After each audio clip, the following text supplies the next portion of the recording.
통도사는 신라 선덕여왕 15년 646년 자장율사가 창건한 사찰로 부처님의 진신사리를 모신 삼국 제1의 보궁입니다. 영축산 자락에 위치한 이 성스러운 도량은 부처님의 사리와 금난가사를 봉안한 불교 성지이자 한국 불교의 정통성을 상징하는 사찰입니다. 이번에 소개해드릴 통도사 흥룡 전설은 1000년이 넘는 세월 동안 구전되어 온 영축산의 수호신 이야기입니다. 자장율사와의 첫 만남부터 저를 보호하기 위한 흥룡의 헌신, 그의 제자들과의 이야기, 그리고 선덕여왕과의 인연까지 통도사를 수호해온 흥룡의 전설을 8개의 이야기로 풀어냈습니다. 내용이 마음에 드신다면 좋아요와 구독을 눌러주시면 영상을 만드는데 큰 힘이 되고 부처님의 가르침이 더 널리 퍼질 수 있게 도와주시면 감사하겠습니다. 제1장 자장율사와 영축산의 신령. 신라 선덕여왕 15년 찬란한 당나라 문무를 뒤로하고 귀국길에 오른 자장율사의 발걸음은 무거웠다. 오대산에서의 백일기도 끝에 문수보살께서 현신하시어 동국에 돌아가 영축산에 절을 세우라 하신 가르침과 함께 부처님의 진신사리와 가사를 전해주신 것이다. 구법여행 동안 자장율사는 수많은 기적 같은 일들을 겪었다. 때로는 험난한 산길에서 신비로운 도움을 받았고, 때로는 꿈에서 성인들의 계시를 받았다. 하지만 그 어떤 체험도 문수보살을 친견한 것만큼 강렬하지는 않았다. 양장방 깊숙한 곳, 울창한 숲으로 둘러싸인 영축산 기슭에 도착했을 때 산의 기운이 예사롭지 않음을 느꼈다. 천년을 살아온 듯한 거대한 소나무들이 도열해 있었고 바위 틈에서 솟아나는 샘물은 마치 감로수처럼 맑고 영롱했다. 산을 오르는 동안 이상한 일들이 계속해서 일어났다. 발걸음이 닿는 곳마다 진귀한 약초가 피어났고 산새들은 마치 길을 안내하듯 앞서서 날았다. 계곡의 물소리는 마치 천불천사가 경을 읽는 소리처럼 들렸다. 이곳이구나. 자장율사는 잠시 걸음을 멈추고 주위를 둘러보았다. 산새가 웅장하면서도 부드럽게 흐르고 맑은 물줄기가 산자락을 감싸 도는 모습이 마치 부처님의 품과도 같았다. 손에 들린 사리기에서는 은은한 향기가 퍼져나왔고 어깨에 걸친 가사에서는 미묘한 빛이 새어나왔다. 그때였다. 맑았던 하늘이 순식간에 어두워지며 먹구름이 모여들었다. 천둥이 울리고 번개가 치는 가운데 구름 사이로 거대한 검은 형체가 나타났다. 그것은 바로 영축산의 수호신인 흥룡이었다. 용의 모습은 장엄했다. 밤하늘보다 더 검은 비늘은 번개를 받아 청록색으로 빛났고 눈동자는 은하수의 별처럼 반짝였다. 흥룡은 천천히 허공을 감돌며 자장율사 앞에 고개를 숙였다. 그의 숨결은 안개가 되어 산등성이를 감쌌고 목소리는 천둥소리처럼 울려 퍼졌다. 오, 성스러운 분이시여. 진신사리를 모시고 오실 것을 오래전부터 알고 있었나이다. 문수보살님의 계시로 이 땅을 찾아오신 것 또한 알고 있습니다. 흥룡의 말씀에는 경건함이 깃들어 있었다. 이 영축산은 부처님의 진신사리를 모시기에 가장 적합한 땅입니다. 천년의 세월 동안 이 산을 지켜온 제가 앞으로도 영원히 저를 수호하며 진신사리를 보호하겠나이다. 자장율사는 깊이 감동했다. 문수보살의 계시대로 이곳이 바로 부처님의 가르침을 전할 성지임을 확신했다. 부처님의 자비가 이 땅에 널리 퍼지기를 바라옵니다. 영축산의 수호신이신 당신과 함께 이 소망을 이루고자 하나이다. 그날 이후 영축산에는 더욱 신비로운 기운이 감돌았다. 흥룡의 가호 아래 통도사가 세워졌고 이곳은 부처님의 진신사리를 모신 삼국 제1의 보궁이 되었다. 제2장 용소의 탄생. 통도사가 세워진 후 흥룡은 약속대로 절을 수호하기 시작했다. 특히 절 뒤편 깊은 계곡에 자리를 잡았는데 그곳은 9개의 바위가 병풍처럼 둘러싸고 있는 신비로운 곳이었다. 흥룡이 그곳에 머무르면서 자연스레 깊은 못이 형성되었고 이것이 바로 용소의 시작이었다. 용소의 물은 다른 곳과 달랐다. 한여름에도 차갑고 한겨울에도 얼지 않았다. 깊이를 알 수 없을 만큼 깊었으며 물빛은 때때로 검은 옥처럼 변했다가 하늘빛처럼 맑아지기도 했다. 이따금 용소 주변에서는 은은한 향기가 풍겼는데 이는 흑룡이 부처님의 진신사리를 참배할 때마다 일어나는 현상이었다. 스님들은 용소 주변에 작은 전각을 지어 용호당이라 이름 짓고 매달 초하루와 보름에 불공을 드렸다. 용호당에서 독경하는 소리가 들리면 용소의 물이 잔잔히 일렁이며 화답하는 듯했고 때로는 물속에서 금빛 깃털이 떠오르기도 했다. 그러던 어느 해 전례 없는 가뭄이 찾아왔다. 봄부터 시작된 가뭄은 한여름이 되어도 계속되었다. 농민들의 논과 밭이 메말라갔고 우물과 샘물이 마르기 시작했다. 사람들은 발을 구르며 한숨 쉬었고 하늘만 바라보며 비를 기다렸다. 통도사의 주지 스님은 7일 동안의 기도를 시작했다. 108명의 스님이 용호당에 모여 밤낮으로 천수경을 독송했다. 그들의 독경 소리는 산천을 울렸고 간절한 기도는 하늘에 닿았다. 7째 날 새벽 용소에 이상한 기운이 감돌았다. 검은 물결이 소용돌이 치더니 갑자기 거대한 구름 기둥이 솟아올랐다. 구름 속에서 흑룡의 위용이 드러났다. 용의 비늘에서는 찬란한 빛이 뿜어져 나왔고 그 빛은 하늘을 수놓았다. 흑룡은 구름을 타고 하늘 높이 올라갔다. 산 너머로 사라지는가 싶더니 곧 검은 구름대를 몰고 돌아왔다. 천둥과 번개가 치는 가운데 마침내 비가 쏟아지기 시작했다. 비는 사흘 동안 쉬지 않고 내렸다. 하지만 이상하게도 홍수의 피해는 없었다. 비는 마른 대지를 적시기에 알맞은 양으로 내렸고 메말랐던 논과 밭은 다시 생기를 되찾았다. 말라 죽을 것 같던 모든 농작물이 푸르게 살아났다. 이후로도 가뭄이 들 때마다 용소에서는 비슷한 기적이 일어났다. 흑룡은 때로는 검은 구름이 되어 때로는 시원한 바람이 되어 사람들을 도왔다. 용소는 영축산의 심장이 되었고 그곳에서 퍼져나가는 생명의 물줄기는 온 산하를 적셨다. 마을 사람들은 용소에서 목욕을 하거나 물을 떠가는 것을 삼갔다. 대신 용소 앞에 제단을 만들어 정성스레 예를 올렸고 매년 용소제를 지내며 흑룡의 은덕을 기렸다. 세월이 흘러도 용소의 전설은 계속되었고 그곳은 영축산에서 가장 신성한 장소로 여겨졌다. 제3장 도적대와 흑룡의 응징. 통도사가 창건된 지 100여 년이 지난 어느 해 가을이었다. 절의 명성이 온 나라에 퍼지면서 진신사리를 모신 보궁의 보물과 재물에 관한 소문도 함께 퍼져나갔다. 이 소문을 들은 도적대가 절을 노리기 시작했다. 도적대의 우두머리는 철산이라 불리는 자였다. 그는 신라 말기의 혼란한 시기를 틈타 각지의 산적들을 모아 무리를 이루었다. 키가 7척이 넘고 힘이 황소 같다는 소문이 자자했으며 100명이 넘는 도적대를 거느리고 있었다. 철사는 한 달 동안 몰래 통도사의 동정을 살폈다. 새벽 예불 시간 스님들의 일과 순찰 경로까지 모두 파악했다. 특히 보궁으로 가는 길목의 취약점을 찾아내는데 공을 들였다. 마침내 그는 추수가 끝나고 달빛이 가장 밝은 날을 택해 습격을 감행하기로 했다. 그날 밤 수백 명의 도적대가 영축산 기슭에 모였다. 그들은 세 무리로 나뉘어 절을 포위하기 시작했다. 첫 번째 무리는 정문을, 두 번째 무리는 후문을, 마지막 무리는 산길을 통해 절 뒤편으로 접근했다. 하지만 그들은 한 가지를 간과했다. 바로 용소의 존재였다. 절 뒤편으로 향하던 무리가 용소 근처를 지날 때였다. 갑자기 짙은 안개가 피어올랐다. 안개는 순식간에 주변을 감쌌고 도적들은 방향을 분간할 수 없게 되었다. 그때 용소에서 기이한 현상이 일어났다. 검은 물결이 소용돌이 치더니 거대한 흑룡이 모습을 드러냈다. 흑룡의 눈은 밤하늘의 별보다 더 차갑게 빛났고 그의 숨결은 천둥 소리보다 더 크게 울렸다. 감히 부처님의 성질을 범하려 하느냐? 흑룡의 고함 소리에 산이 흔들렸다. 도적들은 공포에 질려 도망치려 했지만 이미 늦었다.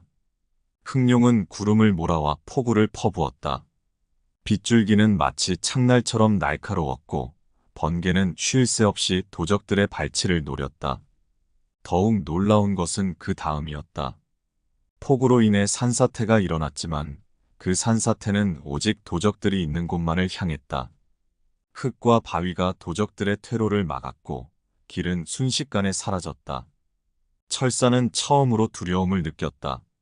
그의 부하들은 이미 흩어져 도망가기 시작했다. 천둥번개와 폭우, 산사태 속에서 도적들은 뿔뿔이 흩어졌다. 어떤 이들은 벼랑에서 떨어졌고 어떤 이들은 진흙탕에 빠졌다.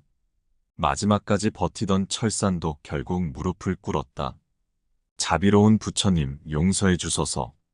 우리의 잘못을 깨달았나이다. 그의 진심 어린 참회의 흥룡은 비로소 폭풍우를 멈추었다. 이 사건 이후 살아남은 도적들 중 상당수가 불문에 귀의했다. 철사는 자신의 이름을 버리고 철룡이라 개명한 뒤 통도사에서 가장 성실한 불자가 되었다. 그는 남은 생을 절을 수호하는 일에 바쳤고 훗날 그가 입적할 때는 사리가 나왔다는 이야기도 전해진다. 제4장 상주 스님의 시험. 통도사에 한 젊은 스님이 있었다. 그의 법명은 지원이었으나 사람들은 그를 상주 스님이라 불렀다. 어린 시절부터 총명하여 경전을 읽고 이해하는 데 뛰어났고 특히 논리적인 사고로 유명했다. 지원 스님은 불교의 교리를 탐구하면서 점차 의문을 품기 시작했다. 용이나 천신과 같은 존재들이 실제로 있을 수 있는지 있다 한들 그것이 부처님의 가르침과 어떤 관계가 있는지 고민했다. 특히 통도사의 흥룡 이야기를 들을 때마다 의구심이 커져갔다. 용이 어찌 있을 수 있으며 있다 한들 어찌 부처님의 가르침보다 중요할 수 있겠는가? 그는 자주 이런 의문을 제기했다. 동료 스님들이 용소에 예를 올릴 때도 그는 비아냥거리며 비판했다. 어느 날 지원 스님은 용소를 직접 찾아갔다. 늦가을의 쌀쌀한 새벽이었다. 안개가 자욱한 용소 앞에 서서 그는 큰 소리로 외쳤다. 여기 정말 용이 있다면 나타나 보시오. 내 눈앞에서 그 존재를 증명해 보시오. 그의 목소리는 계곡을 울렸다. 수백 년간 사람들을 미혹하게 만든 허상이 아니라면 지금 당장 모습을 보이시오. 그때였다. 갑자기 용소에 물이 끓어오르기 시작했다. 차가운 새벽 공기를 가르고 증기가 피어올랐다. 물속에서 거대한 소용돌이가 일었고 검은 비늘의 일부가 물 위로 드러났다가 사라졌다. 지원 스님은 놀라 뒷걸음질 쳤다. 그의 발이 미끄러져 넘어질 뻔했지만 이상하게도 보이지 않는 무언가가 그를 받쳐주는 듯했다. 순간 안개가 더욱 짙어졌고 주변이 컴컴해졌다. 그날 밤 지원 스님은 기이한 꿈을 꾸었다. 꿈속에서 그는 용소 깊은 곳에 있었다. 그곳에는 거대한 전각이 있었는데 그 안에는 흑룡이 서 있었다. 용의 모습은 위험이 있으면서도 자비로워 보였다. 나는 부처님의 가르침을 수호하는 존재일 뿐 그 가르침보다 위대하고자 함이 아니오. 흑룡의 목소리는 낮고 깊었다. 당신의 의심은 당연하오. 보이지 않는다고 없는 것이 아니며 믿지 않는다고 존재하지 않는 것은 아니오. 부처님의 가르침 속에는 이치로 설명할 수 없는 신비로운 진리가 있는 법이오. 꿈에서 깨어난 지원 스님은 크게 깨달음을 얻었다. 이성과 논리만으로는 설명할 수 없는 진리가 있다는 것을, 믿음이란 것이 단순한 미신과는 다르다는 것을 이해하게 된 것이다. 그 후로 지원 스님은 매일 새벽 용소를 찾아 참배를 올렸다. 더 이상 의심하거나 비판하지 않았다. 대신 용소의 신비로움을 있는 그대로 받아들이고 그 속에 담긴 깊은 뜻을 이해하고자 했다. 세월이 흘러 지원 스님은 통도사의 주지 스님이 되었다. 그는 매년 용소제를 더욱 장엄하게 치렀고 후학들에게 진정한 깨달음은 의심을 통해 오지만 그 의심을 내려놓을 줄도 알아야 한다고 가르쳤다고 한다. 제5장 대홍수와 흑룡의 희생. 조선 중기 영축산 일대에 전례 없는 큰 비가 내리기 시작했다. 하늘이 찢어져 내리는 듯한 비는 7일 7야를 멈추지 않았다. 계곡마다 물이 불어났고 낙동강은 제방을 위협했다. 통도사의 스님들은 법당에 모여 불공을 드렸다. 처음에는 비가 그치기를 기원했으나 점차 사정은 달라졌다. 낙동강 하류의 마을들이 하나둘 물에 잠기기 시작했고 영축산 기슭의 마을들도 위험에 처했다. 8번째 날 새벽 통도사의 대웅전까지 물이 들이닥칠 것 같은 위기가 찾아왔다. 범람한 물은 이미 절 아래 마을들을 삼키고 있었다. 스님들은 진신사리를 안전한 곳으로 옮기려 했지만 사방이 물길에 막혀 있었다. 그때였다. 용소에서 거대한 폭발음이 들렸다. 흑룡이 솟구쳐 올랐다. 그의 몸은 전보다 더욱 거대해져 있었고 비늘은 밤하늘보다 더 깊은 어둠을 품고 있었다. 흑룡은 먼저 통도사를 향해 오는 물길을 막아섰다. 그의 거대한 몸은 마치 산과 같아서 물줄기는 그 앞에서 갈라져 좌우로 흘렀다. 하지만 이것은 시작에 불과했다. 흑룡은 하늘로 날아올라 비구름을 향해 포효했다. 그의 울음소리에 천지가 진동했고 잠시 비가 멈추는 듯했다. 하지만 이미 하늘에 가득 차 있던 비구름은 쉽게 물러가지 않았다. 이에 흑룡은 자신의 몸을 휘감아 거대한 소용돌이를 만들었다. 검은 용의 몸이 만든 소용돌이는 마치 거대한 항아리와 같았다. 비구름에서 쏟아지는 물을 그 소용돌이가 받아내기 시작했다. 이 영축산이 잠기는 것을 결코 허락할 수 없노라. 흑룡의 외침과 함께 번개가 번쩍였다. 그는 자신의 몸으로 만든 소용돌이로 하늘의 물을 받아 멀리 바다로 돌려보내기 시작했다. 사흘 밤낮을 쉬지 않고 이 작업을 계속했다. 마침내 비가 그쳤다. 하지만 흑룡의 모습은 처참했다. 끊임없이 몰아치는 물줄기를 받아내느라 그의 비늘은 여기저기 떨어져 나갔고 힘찬 기운을 뿜던 눈빛도 흐릿해져 있었다. 지친 흑룡은 용소로 돌아왔다. 그의 상처에서는 검은 피가 흘러내렸다. 스님들이 약을 구해다 용소에 풀어놓았지만 흑룡의 상처는 쉽게 아물지 않았다. 이제 저는 긴잠에 들어야 할 것 같습니다. 흑룡의 마지막 말이었다. 하지만 걱정하지 마십시오. 제 잠이 깊어도 위험이 닥치면 반드시 깨어나 저를 지킬 것입니다. 그 말을 남기고 흑룡은 용소 깊은 곳으로 잠수했다. 이후 스님들은 용소 주변에 금역을 설정하고 매년 용소제를 지내며 흑룡의 희생을 기렸다. 흑룡이 잠든 후에도 용소의 물은 여전히 영험했다. 가뭄이 들 때면 저절로 비가 내렸고 홍수가 나도 절은 항상 안전했다. 제6장 선덕여왕과 흑룡의 예언. 신라 선덕여왕 15년 왜구의 침입이 날로 거세지고 있었다. 백제와의 관계도 악화되어 전쟁의 기운이 감돌았다. 이에 고민하던 여왕은 부처님의 진신사리가 모셔진 통도사를 찾아 나섰다. 여왕의 행차가 영축산에 도착했을 때는 이미 해가 저물어가고 있었다. 산사의 저녁 종소리가 울리는 가운데 여왕은 먼저 대웅전에 들어가 불공을 올렸다. 이어 용소를 찾았다. 이 나라를 위태롭게 하는 전쟁의 기운을 어찌하면 좋을까요? 여왕은 용소 앞에서 깊은 한숨을 내쉬었다. 그때였다. 갑자기 용소에 물이 일렁이기 시작했고 안개가 피어올랐다. 그날 밤 여왕의 꿈에 흑룡이 나타났다. 용의 모습은 위험이 있으면서도 자비로웠다. 그의 눈빛에는 천년의 세월이 담겨 있는 듯했다. 성스러운 여왕이시여, 삼국이 하나 되는 날이 반드시 올 것입니다. 흑룡의 목소리는 깊고 울림이 있었다. 하지만 그 전에 큰 시련이 있을 것이니 백성들의 마음을 하나로 모아야 하옵니다. 흑룡은 계속해서 말을 이었다. 백제가 곧 큰 움직임을 보일 것입니다. 그들은 먼저 대야성을 노릴 것이며 이어 신라의 심장부를 위협할 것입니다. 하지만 두려워하지 마십시오. 당나라와의 동맹을 굳건히 하고 백성들의 마음을 하나로 모으면 반드시 이겨낼 수 있습니다. 여왕이 물었다. 어떻게 해야 백성들의 마음을 하나로 모을 수 있을까요? 신라의 힘은 화합에 있나니 귀족과 백성이 하나 되어야 합니다. 황룡사의 9층탑을 완성하고 백성들을 위한 복전을 마련하십시오. 또한 여왕께서 친히 민심을 살피고 백성들의 고통을 덜어주어야 합니다. 흥룡의 말은 계속되었다. 특히 명심하실 것은 전쟁의 와중에도 불법을 소홀히 하지 말아야 한다는 것입니다. 부처님의 자비와 지혜야말로 이 나라를 지키는 근본이 될 것입니다. 꿈에서 깨어난 여왕은 즉시 신하들을 불러 모았다. 흥룡의 예언대로 얼마 지나지 않아 백제군이 대야성을 공격해왔다.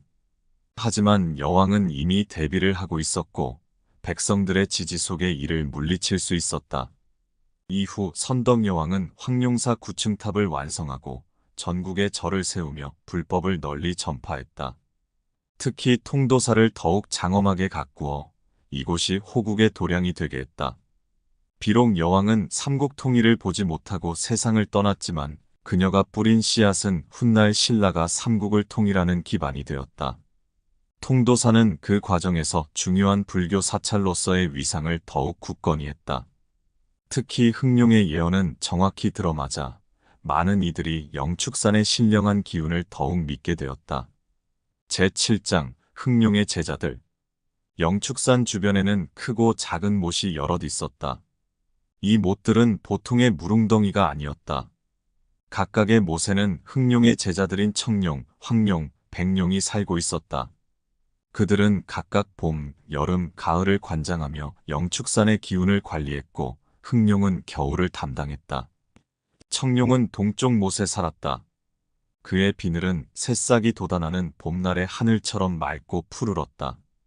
봄이 되면 청룡은 하늘로 올라가 따뜻한 바람을 불러오고 겨우내 얼어있던 대지를 녹였다. 그의 숨결은 꽃을 피우고 새싹을 돋게 했다. 황룡은 남쪽 못을 차지했다. 그의 비늘은 한여름 태양처럼 찬란히 빛났다. 여름이 오면 황룡은 구름을 모아 비를 내리게 하고 벼와 곡식이 자라는데 필요한 열기를 조절했다. 그의 울음소리는 천둥이 되어 여름 하늘을 울렸다. 백룡은 서쪽 못에 머물렀다. 그의 비늘은 가을 달빛처럼 은은히 빛났다. 가을이 되면 백룡은 서늘한 바람을 불러와 곡식을 여물게 했다. 그의 날갯짓은 단풍을 물들이고 열매를 잇게 했다. 흥룡은 가장 깊은 용소에서 겨울을 맡았다. 그의 검은 비늘은 밤하늘의 별들을 품고 있는 듯했다. 겨울이 오면 흥룡은 찬 기운을 조절하여 만물이 쉴 수 있게 했고 눈을 내려대지를 덮어주었다. 4마리의 용들은 매일 새벽 용소에 모여 의논을 했다. 그날의 날씨를 어떻게 할지, 어느 곳에 비를 내릴지, 바람은 얼마나 세게 할지를 상의했다.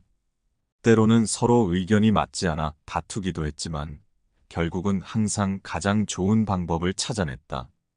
특히 농사철이 되면 내 용의 역할이 더욱 중요해졌다. 청룡이 봄비를 내려 씨앗이 싹트게 하면 황룡은 여름 장마를 조절하여 모가 자라게 했다. 백룡은 가을 하늘을 맑게 하여 수확을 돕고 흥룡은 겨울 눈을 내려 다음 해의 풍년을 준비했다. 하지만 세월이 흐르면서 변화가 찾아왔다. 청룡은 개성 송악산으로, 황룡은 계룡산으로, 백룡은 지리산으로 각자의 영역을 찾아 떠나갔다. 그들은 새로운 땅에서 그 지역의 수호신이 되었다. 오직 흥룡만이 통도사를 지키며 남았다. 다른 용들이 떠났지만 흥룡은 자장율사와의 약속을 지키기 위해 홀로 영축산을 지켰다. 사람들은 이를 두고 스승의 도리를 끝까지 지켰다고 칭송했다. 흥룡은 홀로 남아서도 사계절의 조화를 이루려 노력했다. 봄에는 청룡의 역할을, 여름에는 황룡의 역할을, 가을에는 백룡의 역할을 대신했다. 비록 힘은 더 들었지만 통도사와 영축산을 지키겠다는 그의 의지는 변함이 없었다. 제8장 천년의 수호자. 세월이 흘러 통도사는 더욱 큰 사찰이 되었다. 당초 자장율사가 세웠을 때보다 전각이 수십 배 늘어났고 수많은 승려들이 모여들었다. 그 세월 동안 흥룡은 한결같이 절을 수호했다. 때로는 구름이 되어 절을 덮었고 때로는 바람이 되어 경내를 돌았다. 가뭄이 들면 비를 내리고 홍수가 나면 물길을 돌렸다. 전쟁이 일어나면 안개를 피워 절을 감추었고 화재가 나면 비를 내려 불을 껐다. 특히 용소 주변에는 신비한 기운이 늘 감돌았다. 달 밝은 밤이면 용소 위로 오색 구름이 떠다녔고 새벽이면 영험한 안개가 피어올랐다. 스님들은 매년 용소제를 지내며 흑룡의 은덕을 기렸다. 용소제를 모시는 날이면 반드시 좋은 일이 생긴다네. 오래된 스님들은 이렇게 말했다. 지난해에는 가뭄이 들었는데 용소제를 지내고 나니 단비가 내렸고 그전에는 전염병이 돌았는데 용소제 후에 바로 잠잠해졌지. 절을 찾는 순례자들은 반드시 용소 앞에서 참배를 올렸다. 그들은 향을 피우고 절을 하며 각자의 소원을 빌었다. 어떤 이는 부모의 병 낫기를, 어떤 이는 자식의 출세를, 어떤 이는 나라의 태평을 기원했다. 마을 사람들은 흑룡에 대한 이야기를 자손들에게 전했다. 할아버지는 손자에게, 어머니는 딸에게 대대로 이야기를 들려주었다. 우리 마을이 이렇게 평안한 것은 모두 영축산 흑룡의 덕이란다. 그러니 항상 감사하는 마음을 가져야 한다. 세월이 흐르면서 흑룡은 점차 모습을 감추었다. 진정한 수호신은 자신을 드러내지 않는다는 말처럼 더 이상 용의 모습을 직접 보는 이는 없었다. 하지만 영축산에 검은 구름이 모이고 비가 내릴 때면 사람들은 여전히 흑룡이 그들과 함께 있음을 믿었다. 통도사의 종소리가 울릴 때마다 흑룡은 용소 깊은 곳에서 미소 지었다.